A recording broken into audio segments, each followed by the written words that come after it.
So I figured that, given the other speakers here who are speaking about a lot of other relevant topics, what might be interesting is talking a little bit about consumer tracking, right?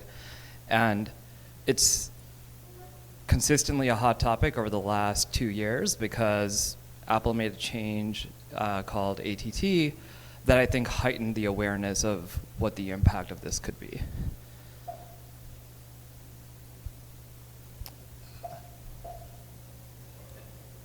Interesting. Okay. All right. So just a little bit about me. I'm currently one of the co-founders and the CEO at a company called Fermat. It's basically like a landing experience builder that's native for every ad that you run. So the whole idea is that if you're running an ad campaign, how do you make sure that it's one-to-one with that campaign, perfectly measurable and individualized to that ad? And the reason we started that company was because of the time that I spent at a company called LiveRamp, which for those of you who are in the ad ecosystem, it's the largest provider of digital identity online. So how do you reconcile one cookie ID to a mobile ID to an email address, so on and so forth? So in fact, larger than Google and Facebook's graphs, right? So we really understood tracking in the consumer world, and when Apple decided to make the changes that it made alongside a few other changes, we were sort of thinking about what does it mean in terms of how do we help brands navigate those changes. Uh-oh. Oh, no. It is this middle button, right? Yeah, it's middle button. Okay. There we go. Okay. So I think it's useful really quickly to just talk about what the history is of tracking and at least what Apple's stance has been over time. And the reason I want to walk through this history is 2 weeks ago, they made another announcement for iOS 17 that I do want to talk a little bit about and how you guys can think about preparing for that. So it started in 2017 with ITP, which is Intelligent Tracking Prevention. So this was a change that Apple made, and this was their first step towards saying, hey, we don't want you tracking people from one website to another. And they did this in their browser, which is Safari. So this gave rise to what over time became like a very heightened cat and mouse game between especially Criteo, which was the largest provider of retargeting tools for the open web, and Apple, where Criteo would try to create a technical workaround, and then Apple would say that's not allowed, and so on and so forth. And so now what happens is like Safari traffic is basically worth 30 cents on the dollar relative to Chrome traffic, right? In 2020, that's when Apple first made its announcement saying that they're going to prevent tracking on iOS devices. What I think is very interesting about this history is the way that it played out between the middle of 2020 when it first got announced and the end of 2021. And specifically, over the course of 2020, Meta actually first announced that it is not going to adhere to it and that they're going to try to promote their own way of seeking compliance to tracking. And then actually they found out Apple wants them to use their specific prompt, and they said, yes, we're going to do that. And what was really tough, I think, as a marketer in 2021 is feeling unsure about what the impact is going to be to you. I don't know how many of you were experiencing this at that time, but basically, even once the 14.5 release happened, it actually took 4 months before the full impact started to happen to the CPAs, right? And the reason for that is Apple did this thing where they actually didn't push the change, so it was like an optional change for consumers. And then after that, it takes like 90 days for those IDs to actually clear out, right? So again, it's just something to keep in mind in terms of the vector that Apple is on. And it's basically a mission for them to be like highly privacy compliant and anti-tracking. And unfortunately, it isn't just Apple.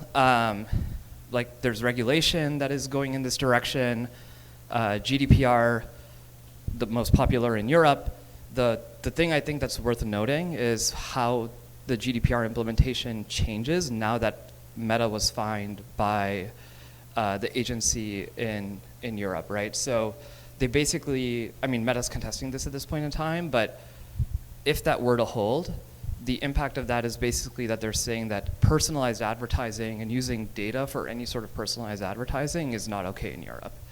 but using personalized data to deliver like just pleasant consumer experiences is okay. So, I mean, I'm not here to be a politician on Europe's behalf, but it is a very interesting choice for how they're choosing to actually apply GDPR in Europe. And then we're sort of yet to see what happens with CCPA because it's just now starting to get it enforced. And then, of course, Google is going to start deprecating the cookie, right? So starting next year, there are going to be experiments. This is now where all of you as marketers should start to think, hey, when Privacy Sandbox API becomes available, how do I, alongside partners like Darkroom or whomever else you're working with, to actually understand what are the ways that you can actually implement new ways of running your campaigns? What are the things that I can test in Privacy Sandbox once they start to actually give me the capability to actually understand what happens with users who I don't have a cookie on, right? Okay, so the sum of basically these changes is that today ads are less effective. We all know CPAs are up. The next one that I think is super interesting, and Lucas and I were talking about before the session started, is measurement is moving away from attribution, and this is something that you guys can action on right now. Start talking to your partners about experimentation and modeling, so incrementality, the most common version being incrementality testing or media mix modeling, right? And try to find people who really understand the best ways to implement those, because just attribution alone without signal is actually very, very difficult to do. And then the third one is, again, as marketers, many of you know this, all the platforms are pushing their own version of shops, the most popular, of course, being Meta pushing ASC with their shopping platform. And so these are the sorts of things that we're all experiencing right now. So what are some of the things that at least we have seen be very effective given the current state? From an ad perspective, I think this is super popular, is to say, hey, creative testing has never been more important. I totally agree with that. I think often underutilized is landing experience testing. So once you actually click on the ad, where do you land the person? It is kind of annoying depending on the platform that you've chosen, right? Like some of you are thinking, man, do I really have to talk to my dev team and build a bunch of landing pages? That sounds super frustrating. Hopefully you can find partners that can help you with that and actually do very high velocity landing experience testing, just hopefully at the same rate that you can do creative testing. On the measurement side, we talked about it briefly, experimentation and modeling, and I highly recommend using platform shops.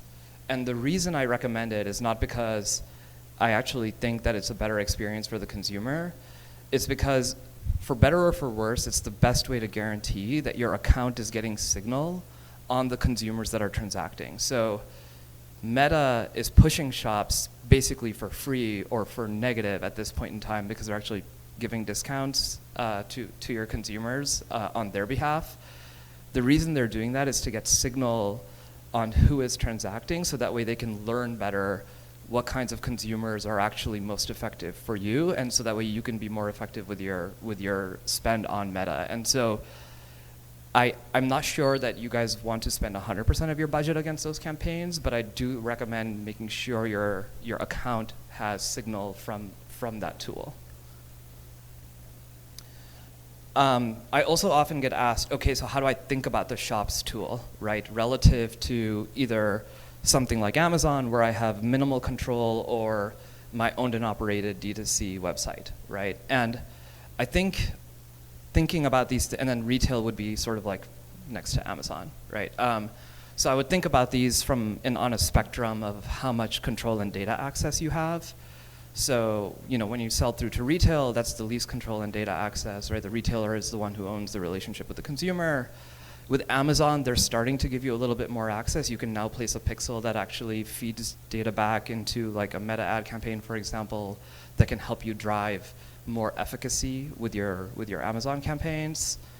The platform shops, if the consumer opts in to giving you access for marketing, then you can actually own that consumer relationship and continue to market to them.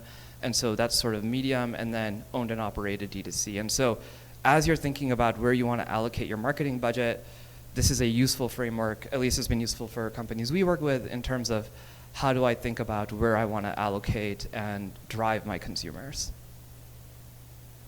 Okay, so a lot of that was, history, what is the current stage, what are we seeing other brands doing that has been helpful to them.